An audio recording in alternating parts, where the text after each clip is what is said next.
Eh, Auzubillahi minasyaitonirrajim. Bismillahirrahmanirrahim. Assalamualaikum warahmatullahi wabarakatuh. Waalaikumsalam warahmatullahi wabarakatuh. Innal hamdalillah nahmaduhu wa nasta'inuhu wa nastaghfiruhu wa na'udzu billahi min shururi anfusina wa min sayyiati a'malina. May yahdihillahu fala mudhillalah wa may yudlil fala hadiyalah. Asyhadu an la ilaha illallah wahdahu la syarikalah wa asyhadu anna Muhammadan abduhu wa rasuluh. Ya ayyuhalladzina amanu taqullaha haqqa tuqatih wa la tamutunna illa wa antum muslimun. Ya ayyuhalladzina amanu wa qulu qawlan sadida yuslih lakum a'malakum wa yaghfir lakum dzunubakum wa may yuti'illah wa rasulahu faqad faza fawzan adzima.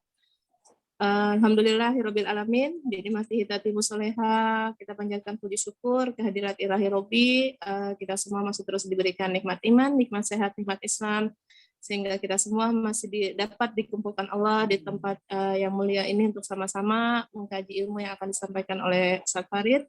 Salam dan salam tak lupa kita hadirkan kepada Nabi kita, Nabi Muhammad Sallallahu Alaihi Wasallam beserta keluarga, sahabat, dan para pengikutnya yang senantiasa istiqomah berjalan di atas sunnah-sunnah beliau hingga yaumil akhir. Kita doakan juga untuk teman-teman kita yang Allah sedang uji dengan sakitnya, semoga Allah angkat penyakitnya dengan kesembuhan yang sempurna yang tidak meninggalkan bekas. Amin ya rabbal alamin. Teman-teman, hari ini kita doakan juga untuk ibunya Ustadz ya, yang qadarullah wa masyafa'al hari ini lagi kurang sehat ya Ustadz. Semoga Allah sehatkan kembali dengan kesehatan yang sempurna juga. Ustadz beserta keluarga senantiasa dalam penjagaan dan perlindungan Allah Subhanahu wa taala. Amin. Amin. Hari ini temanya tematik ya. Qadarullah Ustadz sedang ada di Bangil. Jadi hari ini temanya Quran surat Al-Anbiya ayat 107. Ya Ustadz ya? Ya, Al-Anbiya surat ke-21 ayat 107. Baik teman-teman, mari sama-sama kita hadirkan hati kita untuk menerima ilmu yang akan disampaikan oleh Ustadz Farid. Tafadhol Ustadz. Bismillahirrahmanirrahim. Assalamualaikum warahmatullahi wabarakatuh. Waalaikumsalam warahmatullahi wabarakatuh. Alhamdulillahirabbil alamin. Wassalatu wassalamu ala asyrafil anbiya'i wal mursalin. Nabiyina Muhammadin wa ala alihi wa sahbihi ajma'in. Ya ayyuhalladzina amanu taqullaha haqqa tuqatih wa la tamutunna illa wa antum muslimun. Subhanaka la ilma lana illa ma 'allamtana innaka antal alimul hakim. Allahumma la sahla illa ma ja'altahu sahla wa anta taj'al hazna idza syi'ta sahla ma ba'd. Ibu-ibu yang mudah-mudahan selalu dirahmati oleh Allah SWT. Pada pagi hari ini kita akan mengkaji ayat ke-107 surat Al-Anbiya. Ya, surat Al-Anbiya yang terkait dengan ungkapan yang banyak diungkapkan oleh para sekuleris atau kelompok-kelompok liberal yang mereka mengatakan Islam itu rahmatan lil alamin. Apa maksudnya itu? Mereka hanya mengambil sepotong saja untuk mendukung keinginan mereka, sehingga menjadikan agama ini agama yang serba permis lil alamin. Padahal ketetapan rahmatan lil alamin harus mengikuti petunjuk Allah Subhanahu wa taala. Jadi kalau kita lihat ayat itu, a'udzubillahi minasyaitonir rajim, wa ma arsalnaka illa rahmatan lil alamin. Tidaklah kami utus engkau ya Muhammad kecuali menjadi rahmat buat alam semesta. Di sini ada 3 hal, ibu sekalian. Yang pertama terkait dengan Allah SWT, sumber rahmat yang menyampaikan ayat tersebut. Ya Allah SWT kita kenal dengan Ar-Rahman Ar-Rahim. Allah SWT itu adalah Rahman. Rahman nama yang menunjuk kepada rahmat Allah yang diberikan kepada seluruh makhluk. Jadi kalau kata-kata Rahman maksudnya adalah rahmat Allah yang diberikan kepada seluruh makhluk, mukmin maupun kafir. Dan itu terkait dengan kehidupan di dunia. Adapun Ar-Rahim adalah nama Allah yang diberikan hanya kepada orang-orang yang beriman. Yang berarti itu terkait dengan akhirat. Makanya Allah bilang, wa kana bil mu'minina rahima, Allah itu sayang kepada orang-orang yang beriman. Itu nanti adalah merupakan satu bentuk kasih sayang Allah yang akan diberikan di akhirat. Adapun rahmat Allah yang diberikan di dunia, maka diberikan kepada siapa saja. Sebagai makhluknya akan diberikan rahmatnya. Nah, Allah SWT, Sang Maha Rahman, Sang Maha Rahim ini begitu luasnya rahmatnya ini sampai meliputi segala sesuatu. Ya, rahmati wasi'at kulla syai'. Rahmat Allah meliputi segala sesuatu. Tidak ada yang terjadi dalam kehidupan ini kecuali atas rahmat Allah. Hanya saja kata Rasulullah dalam Sahih Bukhari, Rasulullah mengatakan Allah menciptakan 100 rahmat. Ya, 100 rahmat. Satu diturunkan di dunia, 99 disiapkan di surga. Ya, satu diturunkan di dunia, 99 disiapkan di surga. Makanya betapa bodohnya orang itu mengejar, berebut dengan yang satu, melalaikan yang 99 yang disiapkan di surga itu. Bagi orang yang berakal, bagi orang yang cerdas, bagi orang yang tahu tentang begitu besarnya rahmat Allah yang disimpan di surga, bagi orang beriman, maka dia akan kejar itu. Maka dia akan raih itu. Maka dia akan perjuangkan itu. Dia akan berkorban untuk itu. Sementara yang terjadi hari ini adalah manusia berebut dengan yang satu yang diturunkan di dunia ini. Diperebutkan oleh seluruh makhluknya. Ya, sehingga lihatlah ya, seorang bapak-bapak yang dari pagi bergerak mencari nafkah. Itu sedang mengejar rahmat Allah. Dialah ibu-ibu yang kemudian mengurus anaknya. Dari mulai kehamilan, sampai kepada kelahiran, sampai kemudian membesarkan anak itu adalah karunia rahmat Allah SWT. Dialah itu burung-burung, dialah itu ayam, kambing, dan seterusnya. Mereka yang mencari kehidupannya, mereka memperoleh dengan rahmat Allah. Makanya tidak ada sesuatu kenikmatan yang diperoleh oleh makhluk di muka bumi ini, kecuali itu merupakan rahmat Allah SWT. Ya. Karenanya barakallahu kata Rasulullah SAW dalam hadis qudsi ya,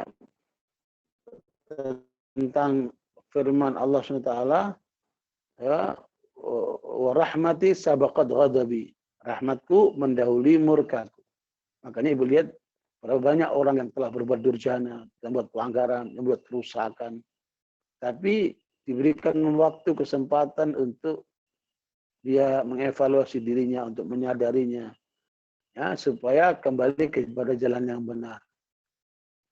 Ketika orang itu sudah diberikan kesempatan,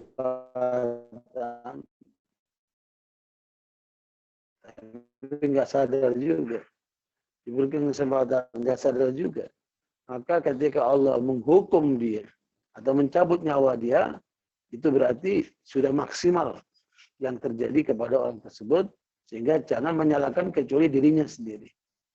Ya, begitulah rahmat Allah yang kita lihat dalam kehidupan nyata ini. Ya, subhanallah, ada yang diberikan kecerdasan yang lebih, ada yang diberikan kemampuan skill yang lebih, ada yang diberikan talenta yang lebih, ada yang diberikan kekayaan yang lebih, ada yang diberikan macam-macam kelebihan masing-masing manusia itu. Ya. Laqad khalaqal insana fi ahsani taqwim. Dari segi bentuk pun manusia diciptakan dengan sebaik-baik bentuk. Karena itu inilah hal yang paling kita pahami, bahwa Allah adalah sumber rahmat yang kepadanya lah kita selalu meminta. Ya Allah, rahmatilah diriku. Termasuk seseorang tidak akan masuk surga, kata Rasulullah, kecuali dengan rahmat Allah. Maka sahabat bertanya, bagaimana dengan engkau wahai Rasulullah? Termasuk aku. Ya, tidak akan aku memperoleh karunia surga kecuali dengan rahmat Allah. Ya, makanya kita senantiasa berusaha untuk bisa memahami arti rahmat Allah secara luas itu, sehingga kita akan selalu membesarkan Allah. Ya Rahman, Ya Rahim. Makanya ketika Nabi Ayub alaihissalam mengalami derita penyakit selama 18 tahun, hampir semua orang lari daripadanya, sampai termasuk istrinya. Ya, ketika istrinya mengeluhkan betapa susahnya mengurus engkau yang sedang sakit bertahun-tahun seperti ini. Maka Nabi Ayub mengatakan pada istrinya, bukankah ketika kami sehat itu lebih panjang waktunya daripada ketika kami mengalami sakit. Jadi makanya Nabi Ayub berdoa, Rabbi inni masana dzurru wa anta arhamur rahimin. Ya Allah, aku sedang sakit dan Engkaulah Sang Maha Pengasih dan Penyayang itu. Ya, makanya sekalian senantiasa dekati Allah dengan Rahman dan Rahimnya itu. Ya, baik keselamatan di dunia maupun keselamatan di akhirat. Nah, ketika kita memahami kedekatan kita dengan Allah melalui kebesarannya, melalui kasih sayangnya, ya, termasuk sumber kasih sayang apa itu? Al-Quran.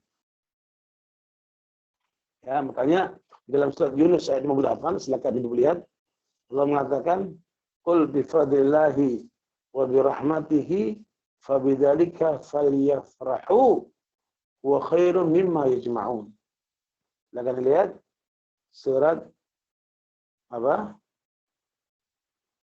Yunus, Ustaz. Ayat 58. Bismillahirrahmanirrahim. Quran Surat Yunus, Surat 10, ayat 58. Katakanlah Muhammad, dengan karunia Allah dan rahmatnya, hendaklah dengan itu mereka bergembira. Itu lebih baik daripada apa yang mereka kumpulkan. Ya.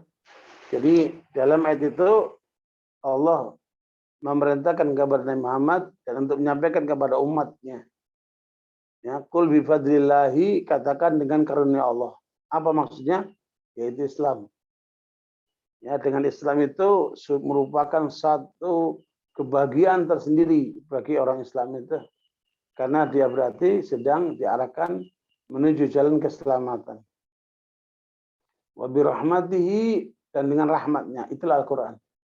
Ibu, dengan Islam dan Al-Quran, untuk itu hendaknya kalian berbahagia. Makanya kita itu diperintahkan untuk bahagia. Sungguh itu lebih hebat daripada apa yang dikumpulkan oleh manusia. Baik itu harta, perhiasan, atau apa saja. Dengan demikian, bahwa Al-Quran merupakan sumber rahmat yang harus kita gali. Yang karena itu merupakan satu kemuliaan bagi kita dan sekaligus menjadi kebahagiaan bagi kita ketika kita sudah merengkuh Islam dan Al-Quran. Jadi ya, itu satu poin pertama, bahwa Allah sebagai sumber rahmat yang hendaknya kemudian kita gali, ya, kemudian kita berharap, kita minta kepada Allah supaya kita memperoleh karunia rahmat yang maha luas itu dari Allah SWT.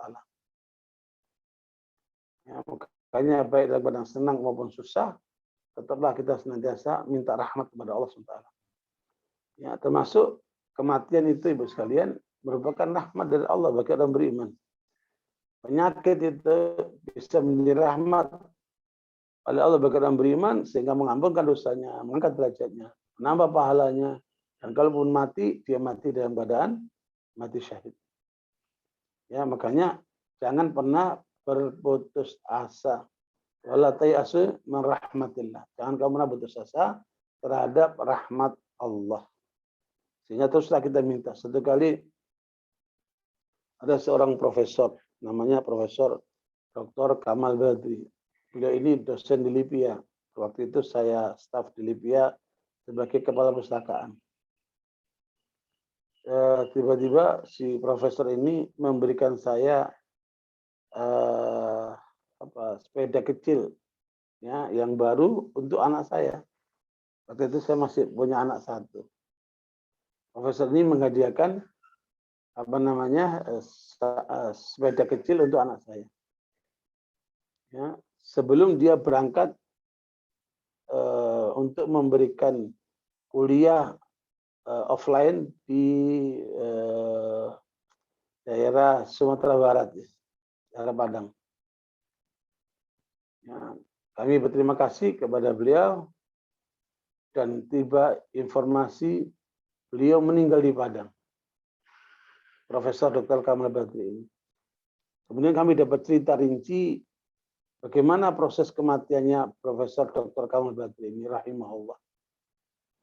Jadi dia ketika akan memberikan kuliah di kampus sana, dia sebagai pakar bahasa Arab. Dia ini karangannya banyak. Saya dekat sekali.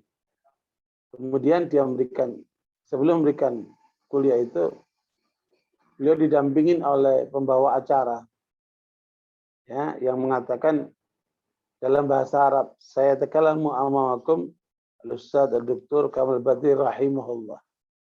Ya, si pembawa acara menyampaikan bahwa Profesor Dr. Kamal Badri akan memberikan kuliah umum pada hari ini, ya, rahimahullah, semoga Allah merahmatinya. Ibu tahu, ketika beliau mulai berbicara, beliau mengoreksi ucapan si pembawa acara. Ya, dia mengatakan dalam bahasa Arab, di kalangan masyarakat Arab, kalau dikatakan rahimahullah, itu artinya sudah wafat, sudah meninggal dunia. Wong saya masih hidup, kok dibilang rahimahullah? Ketawalah orang-orang itu semuanya. Ya. Nah, subhanallah, kemudian beliau melanjutkan kuliahnya itu. Dalam proses dia menyampaikan materi kuliahnya, tiba-tiba beliau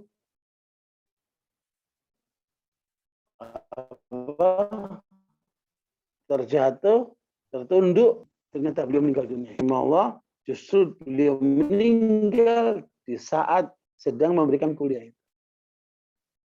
Mengomentari sebelumnya ucapan dari pembicara pembawa acara itu. Itu rahmat Allah sampai di situ. Itu menjadi kesan bagi saya, ya, betapa bahwa umur manusia itu tidak ada yang tahu. Waktu bisa dipanggil, yang penting bagaimana kemudian kita meninggal itu atas rahmat Allah. Bukan atas karena murka Allah.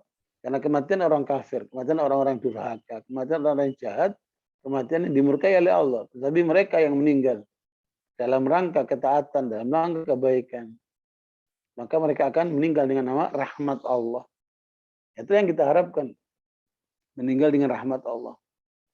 Makanya mengenang kebaikan Profesor Dr. Kamal Badri itu, anak saya yang kedua saya kasih nama Kamal, ya, untuk mengenang kebaikan sang profesor. Anak saya nomor 2 saya kasih nama Kamal. Ya, alhamdulillah Kamal ini sekarang sudah punya anak juga. Nah, barakallahu sekalian, itu sekedar gambaran poin pertama, bahwa Allah adalah sumber rahmat dan rahmat Allah meliputi segala sesuatu yang diturunkan di dunia ini. Hanya satu rahmat diperbutkan oleh seluruh makhluknya, sementara 99 rahmat tersimpan di surga. Karena itu kejarlah akhirat itu, kejarlah surga itu. Silakan lihat surat Al-Qasas ayat 77. Wabtaghi fima ataqallahu daral akhirah wa la tansa nasibaka minad dunya wa ahsin kama ahsanallahu ilaik wa la tabghil fasada fil ard innallaha la yuhibbul mufsidin.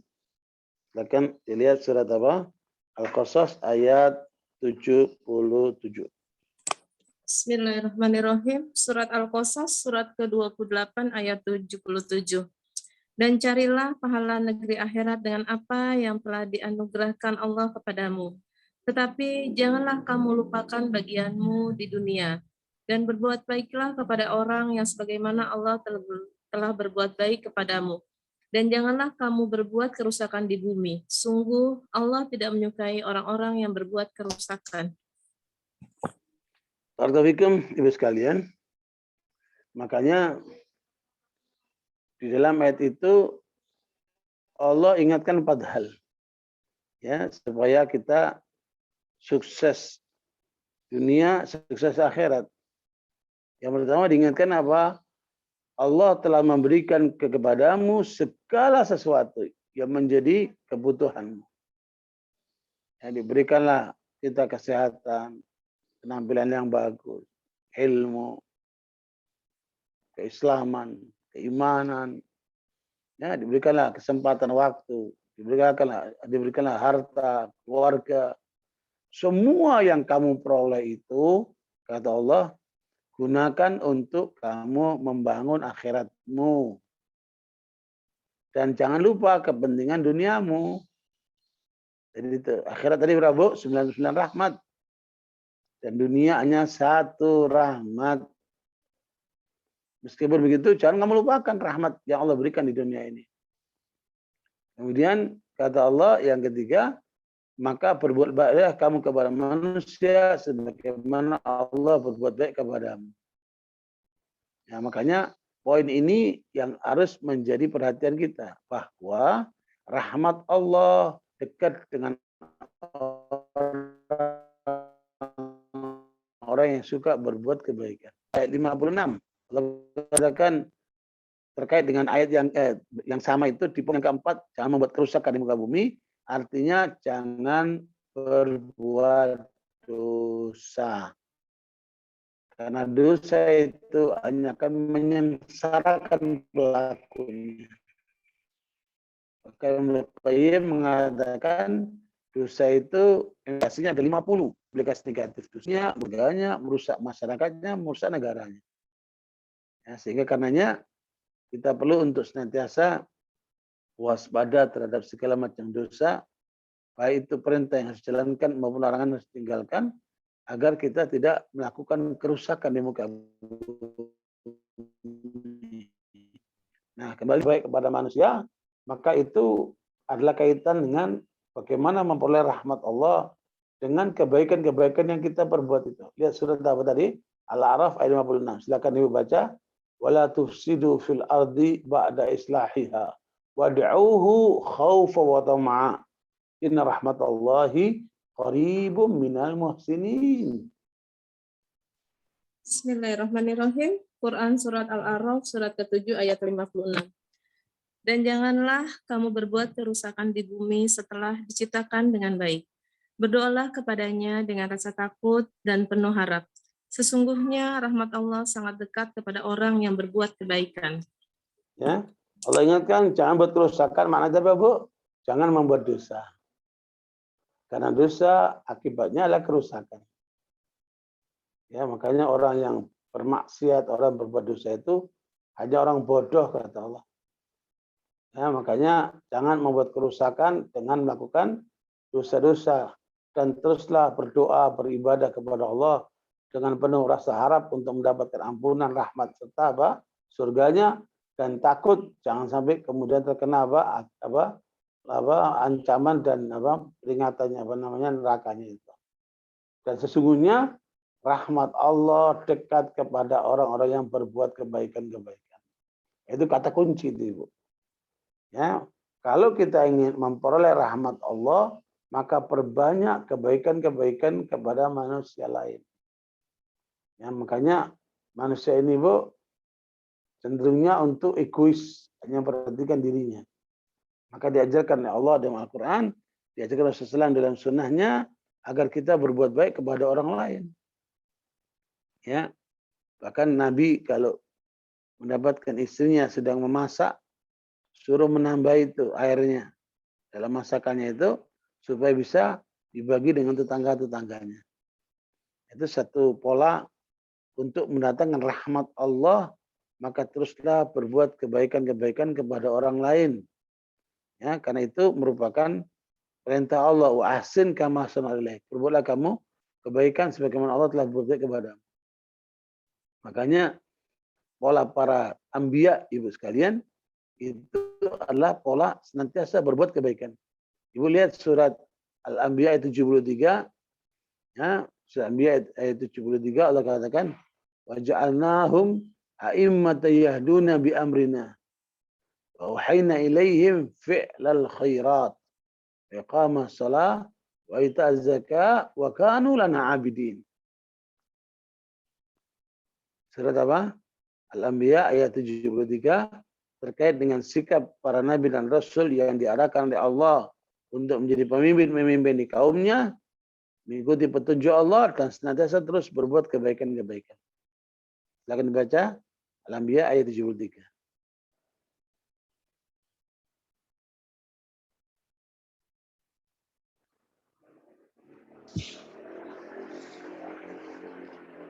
Dan kami menjadikan mereka itu sebagai pemimpin-pemimpin yang memberi petunjuk dengan perintah kami. Dan kami wahyukan kepada mereka agar berbuat kebaikan, melaksanakan sholat, dan menunaikan zakat. Dan hanya kepada kami mereka menyembah. Ya, makanya pola para nabi itu yang kita ikuti untuk senantiasa berbuat kebaikan-kebaikan. Apa? Dengan cara mengajar, dengan cara berdakwah, dengan cara memberi makan orang, dengan cara menyantuni anak yatim. Ya, Bu, dengan segala macam kebaikan-kebaikan yang memang itu merupakan ajaran agama Islam. Ya, minimal kamu senyumlah ketemu saudaramu itu. Maka engkau telah berbuat baik kepadanya. Subhanallah. Indah sekali Islam ini. Ya, makanya inilah poin yang pertama yang harus kita pahami bahwa Allah adalah sumber dari apa, Bu? Rahmat. Coba Ibu lihat, kalau itu rahmat di dunia, Ibu lihat itu bagaimana orang-orang yang mempunyai kekayaan melimpah, ya, yang memiliki villa, yang memiliki pesawat, yang memiliki macam-macam sarana kehidupan. Ya, rumahnya megah. Tapi itu hanya bersifat duniawi kecil. Dibanding dengan surga yang Allah janjikan kepada orang beriman yang di sana ada 99 rahmat. Jadi Ibu lihat surat Yunus ayat yang 9 dan 10. Ya, surat Yunus ayat 9 dan 10.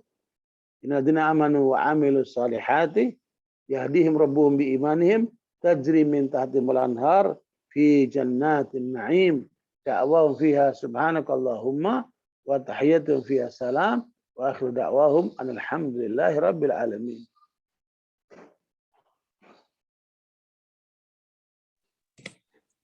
Bismillahirrahmanirrahim.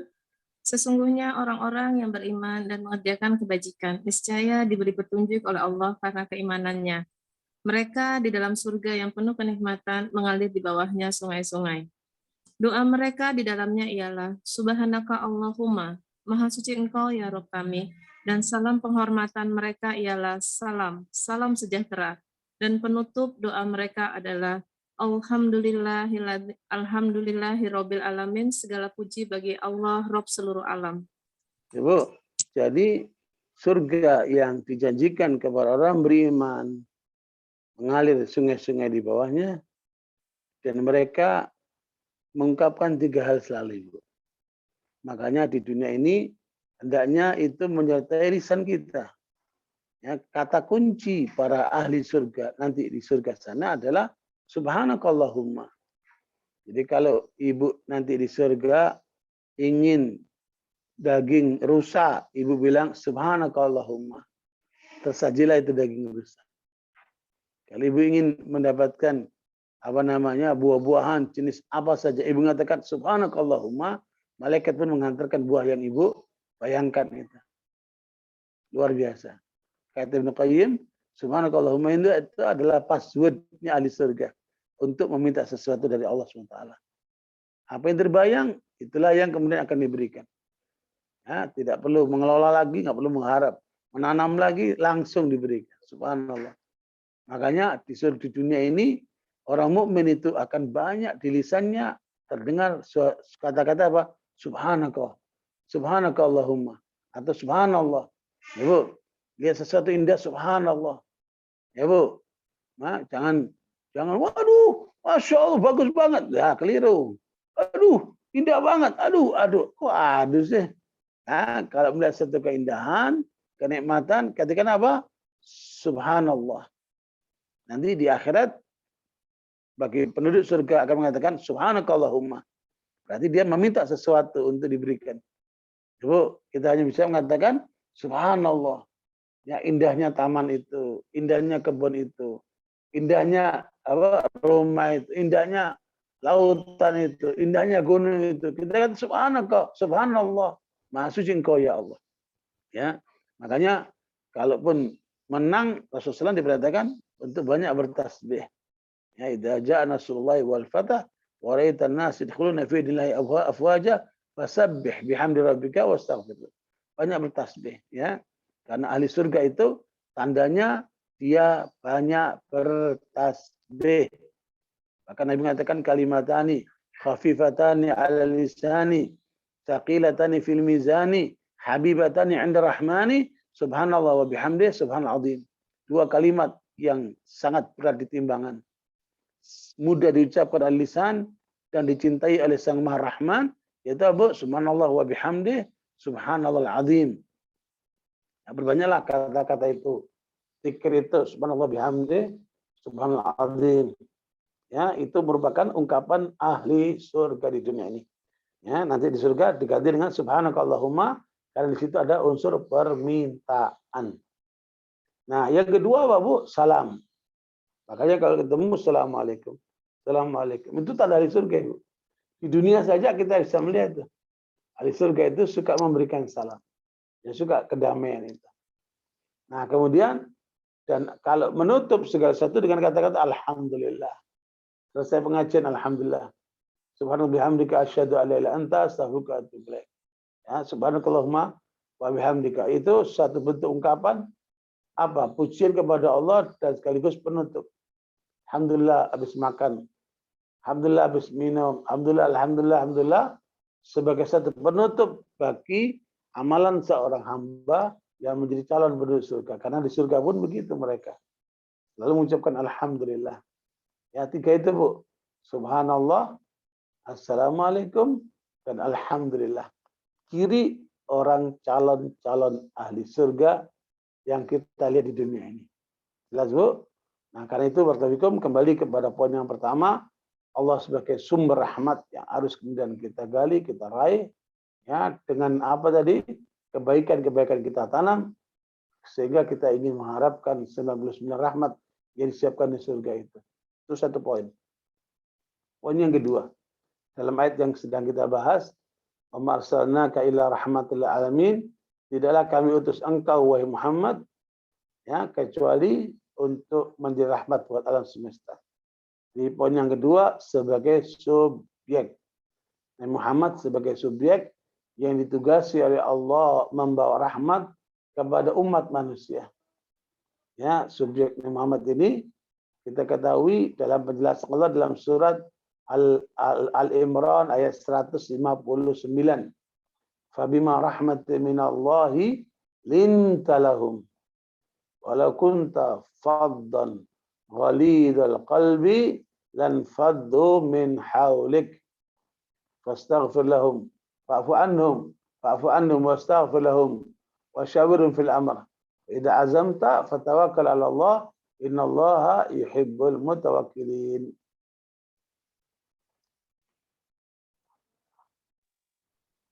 Bismillahirrahmanirrahim. Quran Surat Al-Imran ayat ke-159. Maka berkat rahmat Allah, engkau Muhammad berlaku lemah lembut terhadap mereka. Sekiranya engkau bersikap keras dan berhati kasar, tentulah mereka menjauhkan diri dari sekitarmu. Karena itu, maafkanlah mereka dan mohonkanlah ampunan untuk mereka. Dan bermusyawarahlah dengan mereka dengan urusan itu. Kemudian, apabila engkau telah membulatkan tekad, maka bertawakallah kepada Allah. Sungguh Allah mencintai orang-orang yang bertawakal. Ya, subhanallah. Allah berikan karunia kepada Muhammad disebabkan rahmatnya. Fabima rahmatin min Allah. Karena rahmat yang Allah berikan kepadamu, wahai Muhammad, engkau menjadi lembut. Ya, Bu. Makanya heran kita kalau ada perempuan kasar. Karena kelembutan itu menjadi ciri perempuan. Ya, Bu. Makanya ibu-ibu jangan kasar. Jangan kasar sama suaminya, jangan kasar sama anaknya. Ya, Bu, jangan suka marah-marah. Ya, Bu, karena itu bukan ciri perempuan. Ciri perempuan apa, Bu? Penuh kelembutan. Makanya kata Rasulullah, ma wudi'atil linu fi syai'in illa wazana wa ma wudi'a syiddatu fi syai'in illa wasyana. Suatu kelembutan bila diletakkan di satu tempat maka akan menghias. Suatu kekerasan bila diletakkan di satu tempat maka apa, Bu? Akan apa, Bu? Merusak. Makanya saya heran ada perempuan badannya keker karena dia main apa? Fitness. Ya, sampai dia tunjukkan otot tangannya itu kayak laki-laki. Ngeri banget tuh. Itu kalau laki-laki dipeding, mampus itu. Naudzubillah dzalik. Ya, Bu, satu sikap yang kadang-kadang nggak cocok dengan perempuan. Perempuan itu kecenderungannya adalah kelembutan. Nah, begitulah Rasulullah SAW diajak oleh Allah dengan rahmatnya supaya lembut agar manusia tidak menjauh. Seandainya engkau bengis, kasar, maka orang kan lari dari kamu. Nah, berarti rahmat Allah menjadikan orang itu, Bu, lembut. Tanda kita mendapat rahmat Allah, berarti, Bu, sikap kita, Bu, lembut. Kemudian maafkanlah mereka. Kalau ada orang berbuat salah kepada, maafkan mereka. Makanya satu kali Rasulullah SAW mendakwai kaum yang ada di Taif pada waktu beliau sedang di Mekah, mendapat tekanan dari kaumnya, maka Nabi SAW masuk ke wilayah Taif untuk mendakwai masyarakat di sana. Apa yang didapat oleh Nabi? Nabi dilempari, Nabi dicaci maki, Nabi dikecam. Bahkan anak-anak kecil pun ikut melempari Nabi. Sampai Nabi terluka, Ibu. Ya, padahal Nabi tidak mengharap apa-apa dari mereka. Nabi tidak mengganggu mereka. Nabi cuma mengajak mereka ke jalan yang benar. Tapi justru mereka sakit. Nah, apa yang terjadi? Allah perintahkan kepada malaikat menawarkan kepada Muhammad SAW untuk membenturkan 2 gunung yang ada di Taif itu. Ya, malaikat penjaga gunung mendatangi Rasulullah SAW mengatakan, Muhammad, kalau engkau perintahkan, aku adalah malaikat penjaga 2 gunung. Kalau engkau perintahkan kepadaku untuk aku benturkan 2 gunung ini, habislah, binasalah mereka semua. Maka Nabi mengatakan, tidak. Aku diutus Allah bukan untuk memusnahkan, bukan untuk menghancurkan. Aku diutus oleh Allah justru untuk memberikan hidayah kepada mereka. Maka aku berharap akan muncul dari tulang-tulang surbi mereka anak-anak yang akan menyembah, beribadah kepada Allah. Ya, Nabi Muhammad tidak marah, Nabi Muhammad tidak memenuhi keinginan malaikat itu memusnahkan mereka, tapi justru Nabi Muhammad mendoakan mereka. Allahumma hdi qaumi fa innahum la ya'lamun. Ya Allah, berikanlah petunjuk kepada kaumku, sesungguhnya mereka itu tidak mengerti. Makanya kalau ada orang-orang menentang kita karena mereka tidak mengerti, maka doakan mereka. Ya, karena itu Nabi SAW diperintahkan maafkan mereka, doakan mereka. Ibu, makanya kalau ada anak nakal, Ibu, kalau ada tetangga yang usil, ya maafkan dan mintakan ampunan buat mereka. Semoga karena itu mereka menjadi sadar, ya. Nah, kemudian Rasulullah diajarkan oleh Allah, kamu ajak musyawarah, coba kamu dialog sama mereka, ajak musyawarah, ajak duduk bersama, ajak musyawarah. Kalau sudah menyepakati satu hal, putuskan dan jalankan. Nabi Muhammad saja diperintahkan untuk bermusyawarah. Ya, apalagi kita kan. Makanya banyaklah bermusyawarah dalam menetapkan satu hal. Kalau sudah kamu putuskan perkara itu, maka itu berarti kita hanya bisa bertawakal kepada Allah. Ya, karena itu barakallahu Ibu sekalian, ini sebagai satu bentuk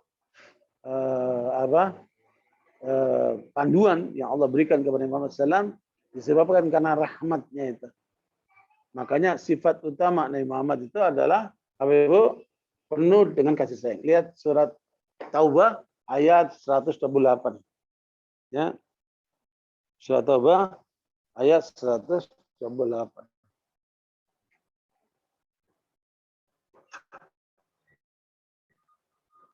Nyari siapa? Hah? Oh iya, sini.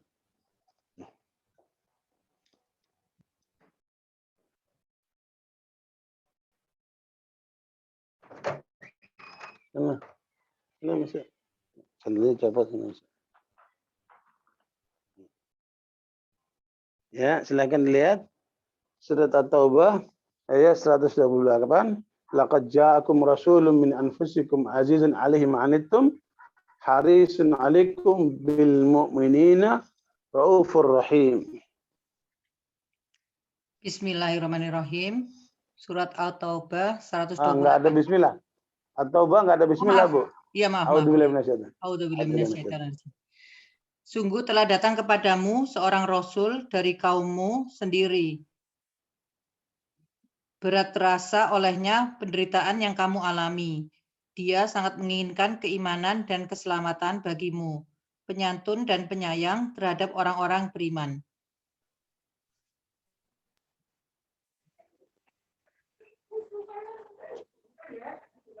Ya, jamaah penyayang, muhdah. Aku adalah Ibu Rasulullah SAW merupakan rahmat yang dihadiahkan. Makanya kemana saja Rasulullah itu kemudian berada, maka beliau akan memberikan sinar, menjadi pelita, menjadi penerang, ya, menjadi sumber rahmat, memberikan kenyamanan, kenikmatan, kebahagiaan, menyebarkan ilmu dan seterusnya, kebaikan-kebaikan itu kepada siapa saja yang dekat dengan beliau, ya. Makanya barakallahu fikum Ibu sekalian, disitulah pentingnya menyadari bahwa Nabi Muhammad adalah utusan Allah yang diberikan rahmat sehingga melengkapi seluruh ajaran para nabi-nabi dan rasul sebelumnya. Jadi kalau rasul-rasul atau nabi-nabi sebelumnya dari Nabi Adam sampai Nabi Isa alaihissalam itu diutus oleh Allah untuk kaumnya masing-masing. Ya, Nabi diutus kepada kaumnya sendiri-sendiri. Jadi bersifat lokal dia. Tetapi Nabi Muhammad diutus oleh Allah untuk menyempurnakan seluruh ajaran agama yang diamalkan atau yang diajarkan nabi-nabi sebelumnya. Kan?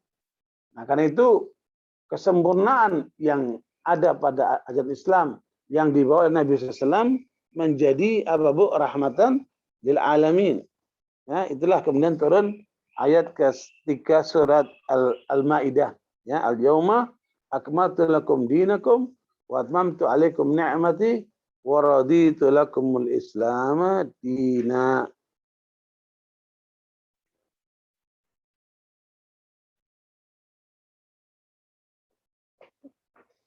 Surat Al-Maidah yang ketiga. Bismillahirrahmanirrahim. Surat Al-Maidah ayat 3.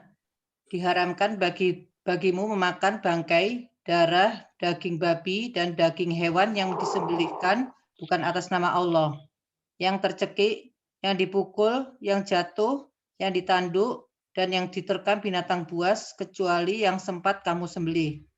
Dan diharamkan pula yang disembelih untuk berhala. Dan diharamkan pula mengundi nasib dengan azlam, anak panah, karena itu suatu perbuatan fasik.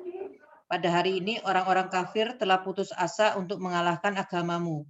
Sebab itu janganlah kamu takut kepada mereka, tetapi takutlah kepadaku. Pada hari ini telah aku sempurnakan agamamu untukmu dan telah aku cukupkan nikmatku bagimu. Dan telah aku ridhoi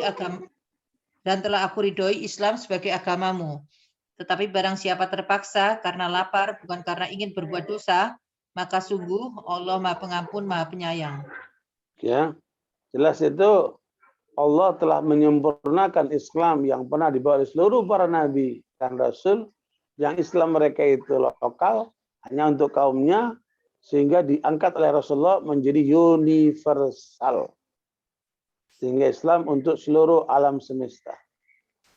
Nah, kata orang Yahudi, kalau turun kepada kami ayat ini, maka kami akan pesta, maka kami akan rayakan setiap tahunnya, ya, untuk memperingati ayat ini. Yang kesempurnaan Islam yang Allah berikan kepada kita, yang harusnya kita syukuri itu. Saya pernah melakukan suatu pendalaman kajian terhadap kekuatan kita sebagai umat Islam dan kekuatan musuh-musuh Islam, Barat maupun Timur, Amerika maupun Cina. Maka kita akan temukan semua kita kalah dengan mereka. Ya, semua kita kalah dengan mereka, tetapi hanya satu yang kita menang di atas mereka, yaitu Islam yang kita bawa ini sempurna. Adapun kita bicara SDM, bicara SDA, bicara dana, bicara strategi, bicara apa saja, kita akan kalah semua dengan mereka itu. Tapi kita memiliki kelebihan di antara mereka karena Islam yang kita miliki itu. Maka inilah yang harus menjadi perjuangan kita sebagai satu upaya untuk kita menyuarakan Islam itu. Makanya kami sekarang ini sudah mendirikan partai dakwah yang asasnya Islam, bermanhaj Ahlussunnah wal Jamaah, dalam rangka untuk kita perjuangkan memenangkan Islam di negeri kita ini. Karena itu Bapak Ibu sekalian, inilah kelebihan yang kita miliki. Kelebihan yang kita tonjolkan. Aku lisyadu bi anna muslimun, saksikan kamu orang-orang Islam. Yang Islam itu bukan sebatas hanya untuk kalangan Yahudi atau kalangan Nasara atau kalangan kelompok tertentu atau masa tertentu, tapi merupakan satu ajaran universal. Ini yang diberikan oleh Allah kepada Muhammad SAW yang harus kita syukuri kita sebagai pewarisnya umat Nabi Muhammad SAW ini. Makanya peradaban Islam berjaya di negeri Arab. Kemudian berikutnya berjaya di mana Bu? Di Eropa. Ya, 800 tahun. Kemudian berjaya mana? Di India. Ya, ratusan tahun itu berjaya India. Makanya ibu-ibu kalau pergi ke India, tempat-tempat pariwisata yang akan dilihat adalah peninggalan kerajaan-kerajaan Islam. Ya. Subhanallah itu. Kemudian Islam berjaya di mana? Di Cina. Ya, berjaya di wilayah Rusia. Berjaya kemudian di Turki. Nah, yang belum ini di bilangan Melayu ini. Ya, mudah-mudahan kita sebagai pelopor untuk bisa bagaimana memenangkan Islam di negeri Melayu ini untuk kita bawa ke tingkat dunia. Karena itu saya bikin buku, Ibu, judulnya mempersiapkan kekuatan umat Islam. 17 langkah untuk kita memenangkan Islam. Nah, bahkan ada ulama dari Timur Tengah meminta kalau bisa ini diterjemahkan ke dalam bahasa Arab. Ya, mudah-mudahan kita bisa memenuhi permintaan itu sehingga mereka bisa membaca dan mengakses apa 17 langkah itu. Rupanya menarik buat mereka itu. Nah, karena bagaimanapun, sebagaimana kata Jenderal Sudirman, kekuatan lawan tidak mungkin dikalahkan kecuali dengan kekuatan bola. Kekuatan kita itu ada di dalam persatuan. Dan persatuan itu dibangun lewat apa, Bu? Silaturahmi. Nah, disitulah nanti akan terbentuk satu kekuatan-kekuatan yang dimiliki oleh kita masing-masing lewat silaturahmi itu untuk dipadukan menjadi satu kekuatan. Pak Bikom, tadi pagi saya berkomunikasi dengan tokoh-tokoh yang kita sedang mendorong bagaimana di Jawa Timur berdiri pasar syariah yang dipelopori oleh masjid-masjid yang dimana UMKM-nya kaum muslimin, konsumennya juga kaum muslimin. Karena sudah berdiri pengadilan syariah, sudah berdiri perbankan syariah, sudah berdiri hotel syariah. Yang belum berdiri adalah pasar syariah. Kemudian ini segera bisa kita realisasikan sehingga kita bisa merasakan Islam bukan sekedar ceramah, bukan sekedar kajian, tapi dalam realitas kehidupan. Karena beberapa waktu yang lalu kami menginap di hotel syariah yang ada di Banten, ternyata pemiliknya non-muslim, Ibu. Pemiliknya orang Batak Kristen. Saya tanya, lah Bapak, kok non-muslim buka hotel syariah? Kenapa Pak? Enak Pak, tenang dan rame. Kalau saya buka hotel yang ada perempuan nakalnya, minum minuman keras, Kacau Pak, ruwet. Nanti urusannya sama polisi. Tapi kalau kita dengan hotel syariah gini tenang, coba, tenang gitu. Nah, orang non Muslim aja bisa kita dengan umat Islam. Makanya harus kita hadirkan nilai-nilai keislaman kita itu ya di dalam kehidupan nyata sebagaimana contohkan oleh Rasulullah Muhammad Sallallahu Alaihi Wasallam. Satu kali sebagaimana dalam riwayat Adabul Mufrad dalam riwayat Imam Bukhari dari kita Adabul Mufrad ditemukan Rasulullah SAW itu suka mencium anak kecil, Ibu. Jika ada kecil Rasulullah suka cium itu anak. Ya. Maka Aqra bin Habis, seorang pembesar Quraisy yang masuk Islam, melihat Rasulullah mencium anak itu, dia bertanya, "Wahai Rasulullah, kok engkau mencium anak-anak?" Nabi pun heran, apa salahnya? Apa keberatanmu aku mencium anak-anak? Maka Aqra bin Habis mengatakan, saya punya 10 anak, satu pun tidak pernah saya cium. Ya, saya punya 10 anak, satu pun tidak pernah saya cium. Coba ini, kerasnya bapak ini, Aqra bin Habis.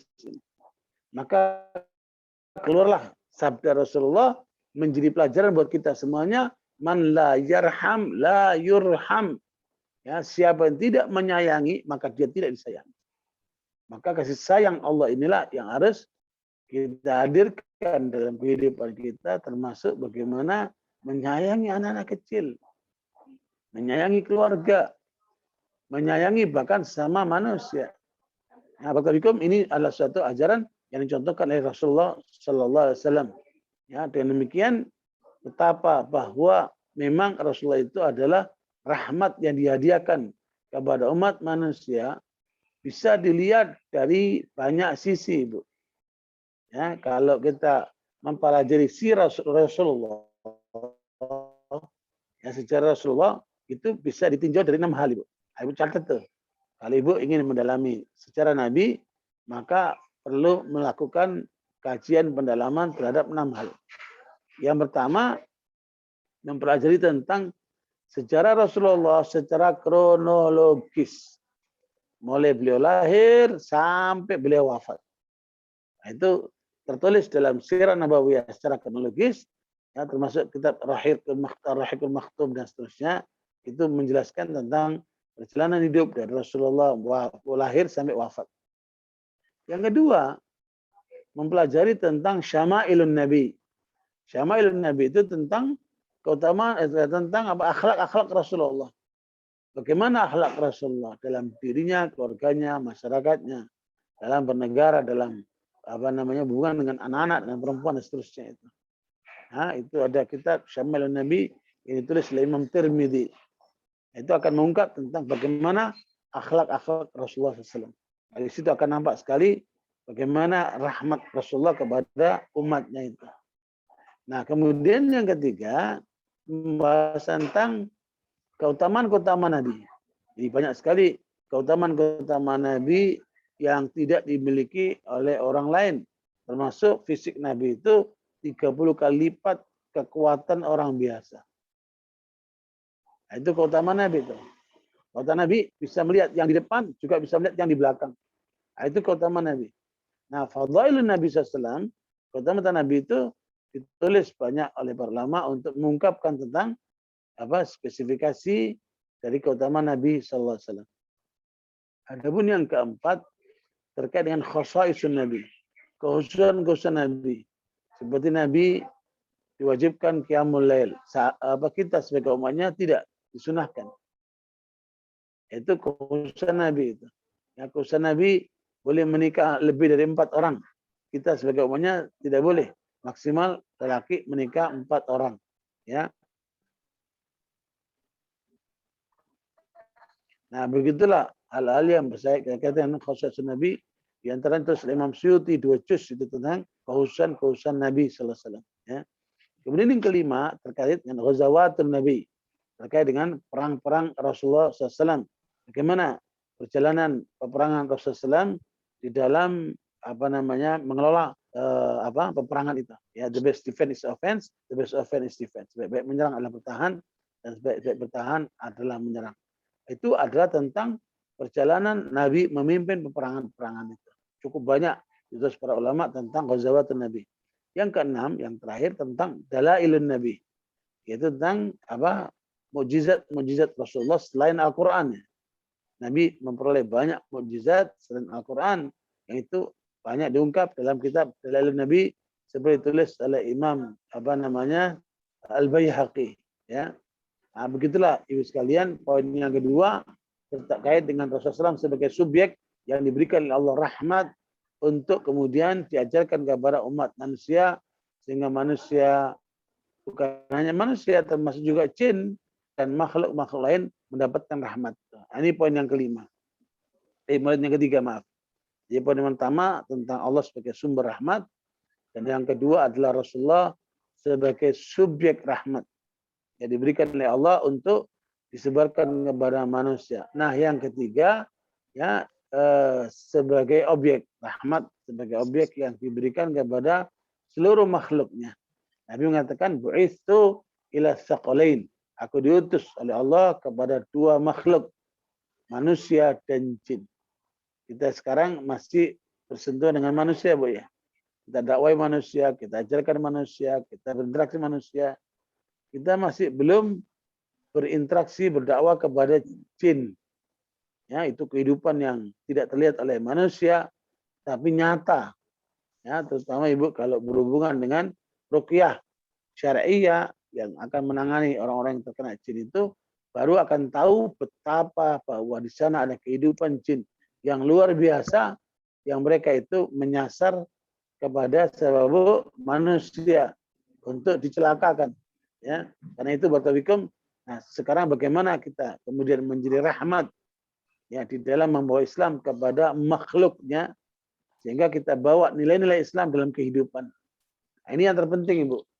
Jadi kalau kemudian kelompok sekuler membahas tentang yang ketiga, Islam sebagai rahmatan lil alamin, dalam arti Islam ingin dibikin meliuk-liuk oleh mereka, sehingga menjadikan Islam itu toleran dalam hal-hal yang justru tidak dibenarkan oleh syariat.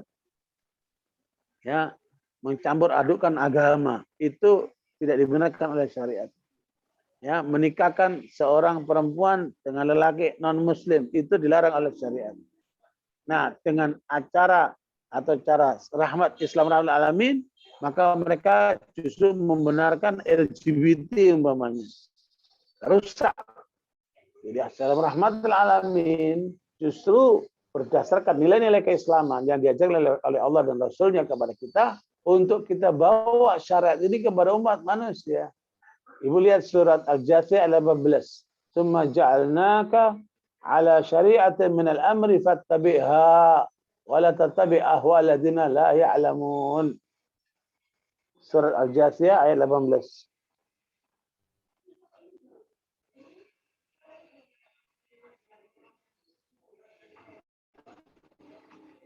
Bismillahirrahmanirrahim. Quran Surat Al-Jathiyah, surat ke-45 ayat 18. Kemudian kami jadikan engkau Muhammad mengikuti syariat peraturan dari agama itu. Maka ikutilah syariat itu dan janganlah engkau ikuti keinginan orang-orang yang tidak mengetahui. Ya, jadi syariat itu diwajibkan kepada kita sebagai umat Islam untuk menjalankannya, baik perintahnya dijalankan maupun larangannya ditinggalkan. Ya, justru disitulah kita akan memperoleh kenikmatan, kehidupan, kebahagiaan. Dan jangan mengikuti hawa nafsu orang yang tidak berilmu. Ini kelompok-kelompok menyimpang yang ingin menjauhkan Islam dari ajaran yang sebenarnya dengan melakukan liberalisasi kepada Islam. Na'udzubillah min dzalik, yang diakibatkan kepada rusaknya ajaran Islam oleh tangan-tangan mereka ini. Ya, akibatnya kemudian LGBT dibenarkan, toleransi kebablasan, ya, perilaku-perilaku menyimpang yang atas nama Islam rahmat alamin, jadilah Islam Nusantara, jadilah Islam yang terkooptasi oleh mereka itu. Nah, makanya pemahaman Islam rahmat alamin tetap dalam koridor syariat. Perintahnya jalankan, larangannya tinggalkan. Nah, disitulah akan memperoleh satu karunia Allah, termasuk ibu sekalian pemotong tangan bagi mencuri, ya, rajam bagi orang yang berzina yang sudah berkeluarga. hukum mati bagi orang yang murtad. Ya, itu semua merupakan rahmat buat alam semesta. Kenapa? Karena itu dilakukan kepada mereka yang memang telah melakukan kejahatan sehingga tidak mengotori kehidupan masyarakat. Ya, penelitian Ibnu Qayyim rahimahullah di dalam pelaksanaan hukum jinayah, ya, baik itu potong tangan maupun rajam maupun bagi yang murtad itu dibunuh, itu hanya terjadi selama masa Rasulullah dan Khulafaur Rasyidin hanya 8 kali. Tapi 8 kali dihukum mereka ini menyelamatkan jutaan manusia. Karena hakikat hukum Allah itu, hakikat hukum itu adalah yang membuat orang cedera, yang bikin orang ketakutan. Gitu. Makanya satu kali ada seorang yang dikenal sebagai pencuri, ya, kemudian dia berangkat kerja di Saudi Arabia. Sekian tahun dia di sana, pas pulang saya tanya, dulu kamu suka mencuri. Apakah kebiasaan itu muncul ketika kamu di Saudi? Kata dia, waduh, saya mulai masuk Saudi terbayang kalau mencuri tangan akan putus. Betapa malunya pulang itu ketika tangan itu putus. Ya, maka karena itu dia bilang saya nggak berani mencuri karena hukumannya keras di sana. Subhanallah. Ya, makanya hukuman itu hanya kepada mereka yang memang profesinya mencuri, bukan sembarang mencuri, Bu. Mencuri yang mengandung rubu dinar, ya, 1/4 daripada dinar. Jadi kira-kira 1 gram lebih lah itu. Sekitar nilainya di atas jutaan itu, ya. Ya, makanya bukan orang nyuri sandal terus potong tangan, nyuri baju, enggak. Nyuri yang memang itu menjadi harta yang disimpan oleh orang tersebut, kemudian dicuri. Berarti memang dia profesional itu sebagai pencuri. Makanya Umar Khattab anhu menghentikan, tidak diboleh dihukum potong bagi orang mencuri karena memang mereka kelaparan. Nah, itu nggak akan dihukum itu. Karena kebutuhan mereka melakukan itu bukan karena profesi. Memang betul-betul karena profesi lah orang itu dihukum potong tangannya itu. Begitu pula bagi mereka yang dirajam ataupun dihukum mati disebabkan oleh perbuatan yang melanggar syariat Allah Subhanahu wa taala. Yang demikian, maka hukum Islam ini sebenarnya akan menjadi suatu ketentraman bagi masyarakat kalau mereka paham. Ya. Makanya pelanggaran manusia itulah yang menjadikan hidup ini tidak tentram. Coba Ibu lihat surat Al-A'raf ayat 96. Walau amana ahlul qura wattaqau lafatahna alaihim barakatin minas sama'i wal ardh. Ya, Ibu lihat surat Al-A'raf ayat 96.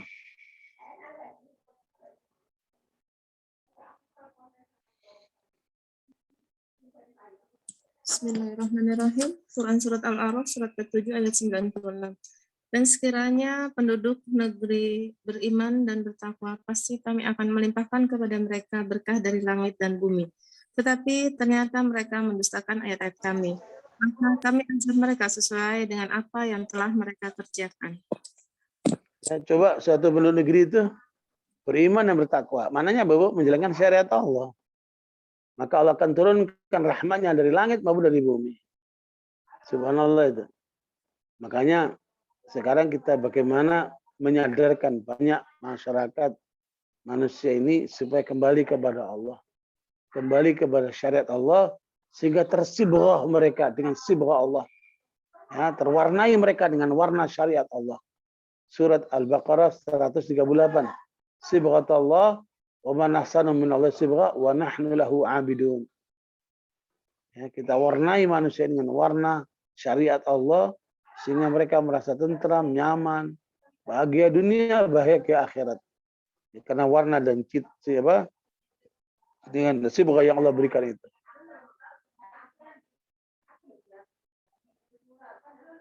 Bismillahirrahmanirrahim. Surat Al-Baqarah, surat kedua ayat 138. Semoga Allah, siapa yang lebih baik sebegahnya daripada Allah, dan kepadanya kami menyembah. Ya, barakallahu fikum. Inilah corak yang harus kita bawa kepada umat manusia ini. Ya, corak keislaman yang menenteramkan, membahagiakan, corak-corak keislaman yang mendatangkan rahmat bagi alam semesta. Sampai termasuk kata Nabi, ketika kamu akan menyembelih binatang, tidak boleh kamu mengasah pisau di depan dia, karena itu akan menyakitkan dia. Ya, makanya ketika kamu menyembelih, fahsil qatlah, caranya harus benar itu melaksanakannya. Ya, baik pola penyembelihannya maupun pisau yang akan digunakan dan seterusnya, dan mengucapkan Bismillah Allahu Akbar. Ya, makanya barakallahu ibu sekalian, hatta binatang pun selamat dari perilaku manusia ketika memperlakukan binatang. Dalam riwayat Bukhari ada seorang pelacur, perempuan nakal, yang melihat seekor anjing yang sedang kehausan. Maka si pelacur merasa kasihan dengan anjing itu. Kalau enggak mati dia. Sehingga si perempuan nakal ini menurunkan sepatunya ke sumur untuk mengambil air guna memberikan minum kepada anjing yang kehausan itu. Maka terselamatkanlah anjing itu karena dia memperoleh minum dari perempuan yang nakal ini. Kata Rasulullah SAW, disebabkan si perempuan nakal ini memberikan minum kepada anjing yang kehausan itu, Allah ampunkan dosa-dosanya. Ya, berarti perempuan itu telah menyelamatkan nyawa si anjing itu. Ibu tahu kan? Anjing itu makhluk terhina di dunia. Kalau seorang terkena ilir anjing, maka harus dicuci 7 kali. Terakhir dengan tanah. Begitu rendahnya nilai anjing. Ya, makanya jangan kita hidup seperti anjing. Anjing itu mulai maghrib gonggong dia, Bu. Ganggung. Menjelang subuh tidur dia. Bu, menjelang subuh tidur dia. Beda dengan binatang-binatang lain. Ya, ayam, burung, biasanya mereka berkokok, mereka bersuara sebelum subuh itu. Nanti besok subuh dia bergerak mencari makan. Maghrib sudah pulang dia. Nah, itu pola hidup yang benar. Nah, kita pun ikuti pola itu. Tapi anjing tidak. Yang menyalahi semua pola itu. Makanya anjing itu makhluk yang terendah itu. Meskipun begitu, ketika dia dalam kesusahan, dalam kesulitan, dibantu oleh seorang perempuan yang nakal, Allah ampunkan dosa-dosa. Coba itu. Betapa rahmatnya Islam ini kepada semua makhluknya, termasuk kepada binatang yang paling rendah, yaitu anjing. Barakallahu, inilah hakikat nilai Islam yang harus kita bawa kepada umat manusia, sehingga bagaimana kemudian kita memandang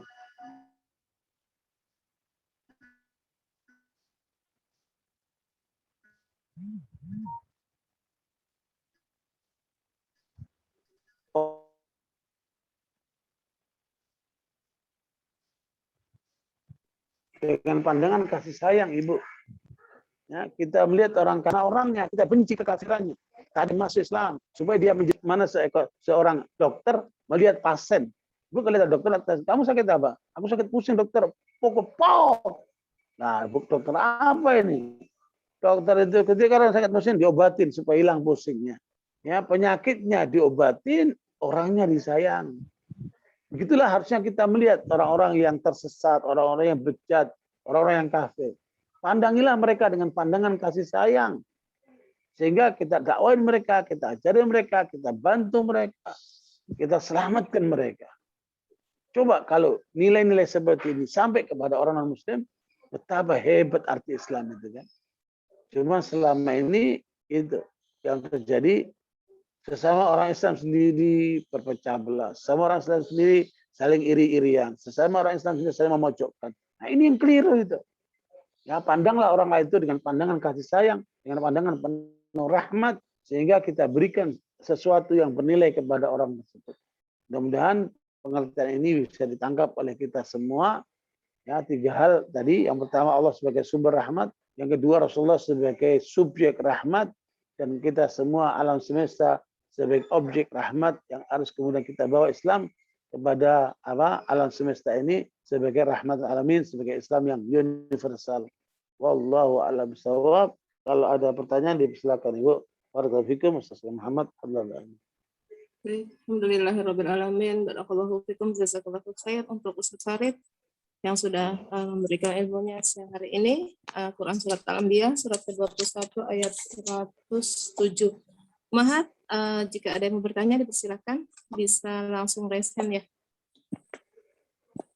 Bisa langsung dibuka audionya aja jika ada yang mau bertanya.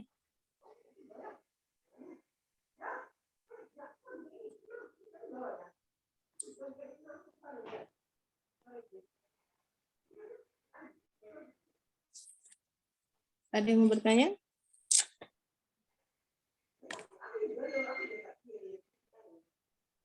Kalau nggak ada bertanya, saya mau tanya nih Bu. Kalau nggak ada Ustadz yang tanya ya Ustadz. Ustadz, mengenai yang surat Al-Maidah tadi Ustadz, ayat ketiga tadi Ustadz, kan diharamkan pula untuk mengundi nasib dengan azam ya Ustadz, anak panah ya Ustadz. Itu maksudnya apa? Ataukah seperti arisan itu juga termasuk di dalamnya Ustadz? Terima kasih.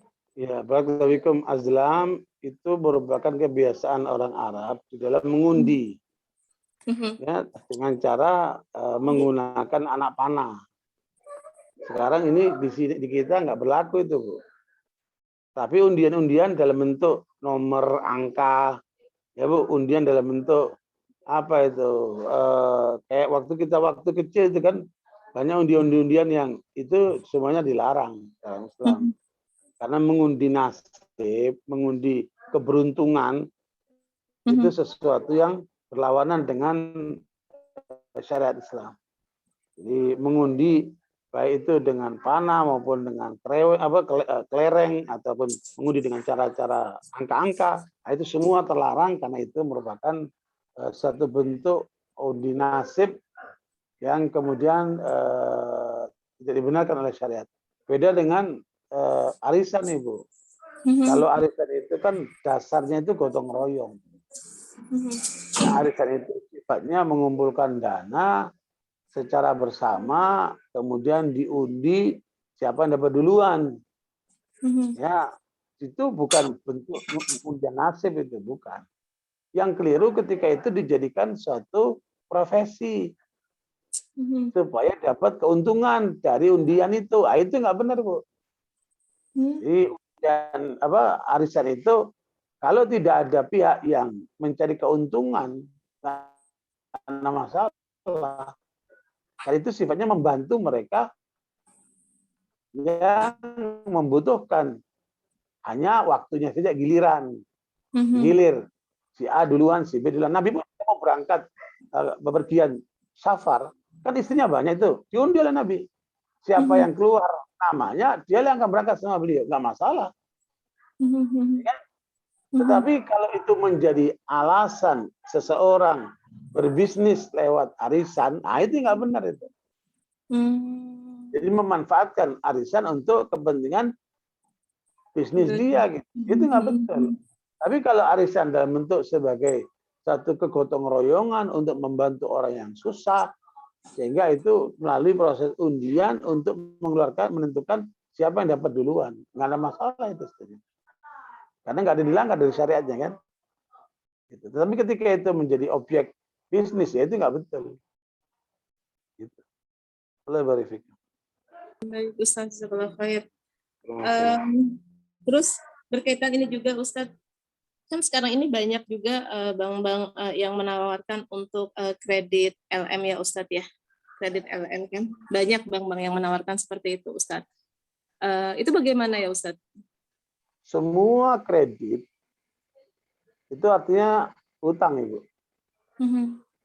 Dan kaidah yang diajarkan oleh syariat kullu qardin jarra naf'an fa huwa riba. Setiap kredit yang menimbulkan keuntungan maka itu masuk riba. Semua pinjaman yang menghasilkan keuntungan itu riba. Ibu menjamin si A 100 juta. Mengembalikan 100 juta, 110 juta. dalam waktu 6 bulan atau setahun. Oke, itu riba, Ibu. Ya, semua utang pinjaman yang mengandung keuntungan itu riba. Kalau utang 1 juta harus kembalikan 100 juta. Dan yang paling banyak hari ini, Bu, ada seorang pengusaha. Ya, Bu, dia punya usaha. Tapi dia kekurangan modal. Dia bilang sama Ibu, Bu, ini ada usaha bagus. Keuntungannya 30%. Ya, kalau Ibu utangin kami sebagai modal, kami akan berikan setiap bulan 20%. Maka hukumnya riba itu, Ibu. Karena apa? Akadnya itu pinjaman. Ibu nggak mau rugi. Kalau rugi, tetap saya akan kembalikan uang Ibu. Berarti kan akadnya apa ini? Pinjaman. Bukan akad kerjasama atau akad bisnis. Beda kalau akadnya, ya saya akan masukkan modal ke situ 100 juta dengan keuntungan 20% dalam sebulan. Ya, Bu, ya. Nah, itu nggak ada masalah karena akadnya akad bisnis, akad apa kerjasama. Apakah itu dalam bentuk musyarakah ataupun mudharabah. Ya, Bu, atau murabah. Ada 3 bentuk akad itu, Bu. Nah, sementara kalau akadnya itu hutang, pinjaman, maka sifatnya apa, Bu? Riba. Semua pinjaman yang menghasilkan keuntungan itu riba. Nah, pinjaman itu dalam bahasa banknya namanya kredit, kan? Nah, itu. Makanya jangan sampai tertipu dengan istilah-istilah itu. Karamakumullah. Ya, baik Ustaz. Jazakallah khair Ustaz. Teman-teman ada yang mau bertanya lagi? Silakan jika ada yang mau bertanya. Dipersilakan. Tidak ada? Masih penasaran dengan satu pertanyaan lagi ya Ustadz.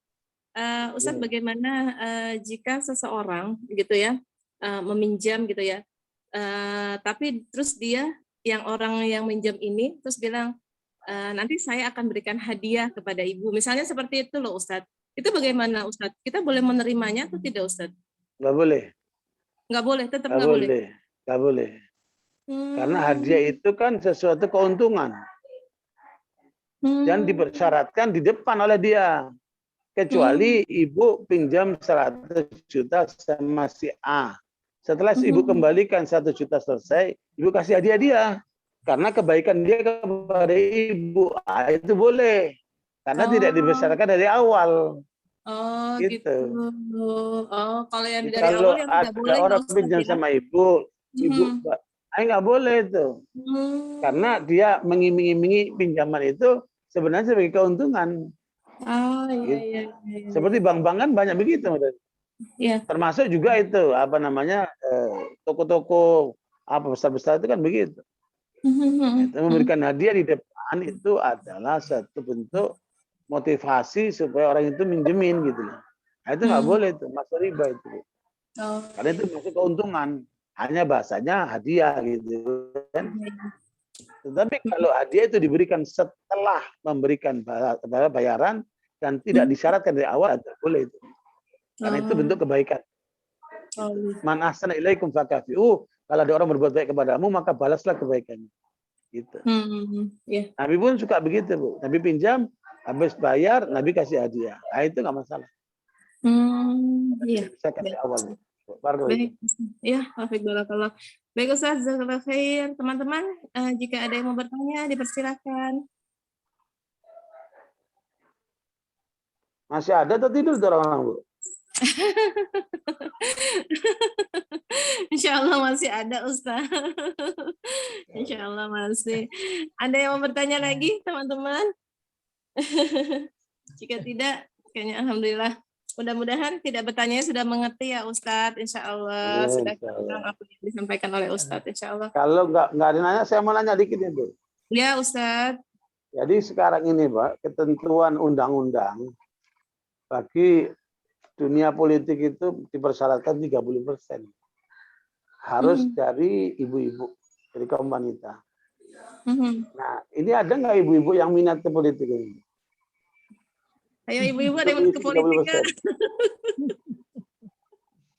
Ada yang minat ke politik ya ibu-ibu ini? Ustadz ketua ketua umum nih PDRI, ibu-ibu, Iya, silakan yang mau. Sebab ketentuan Data. undang-undang kalau ada 3 pengurus, 1 di antaranya harus perempuan. Kalau gitu. enggak kita nggak bisa memenuhi persyaratan itu. Ya. Kemarin insya Allah sudah Ustadz, ada teman dari Forkamus. Insya Allah sih, insya Allah akan bergabung. Insya Allah nanti kita kapan-kapan akan sowan ke Ustadz ya Ustadz. Oh baik Bu, baik Bu. Ya, Alhamdulillah. insya Allah. Ya, Itu insya udah Allah, jawaban Ustadz. itu, alhamdulillah itu. Insya Allah Ustadz, kemarin sudah disampaikan. Insya Allah. Dan memang informasinya Bu di Videonya seluruh belum ya? Indonesia luar biasa animo masyarakat untuk di PDRI ini Bu. Karena ada harapan baru. Kami ketemu dengan ulama-ulama, dengan tokoh-tokoh. Pesan mereka begini, tolong dipertahankan pimpinan PDRI itu jangan politisi. Biar Ustaz aja, biar dai aja. Gitu. Supaya nggak melenceng itu tujuan berpolitiknya itu. Gitu. Ya, karena tujuan kita itu menangkan Islam, memajukan Indonesia. Kan? Gitu. Ya. Oke, insya Allah lain waktu kita atur pertemuan ya dengan ibu-ibu. Baik, insya Allah Ustadz, insya Allah mudah-mudahan Ustadz sehat terus dengan Ibu, insya Allah Ibu diberikan kesehatan, kesabaran, insya Allah dengan menggugurkan dosanya, insya Allah. Amin. Kita tutup dulu ya Ustadz dengan doa kafaratul majlis dan hamdalah. Wassalamualaikum warahmatullahi wabarakatuh. Warahmatullahi wabarakatuh.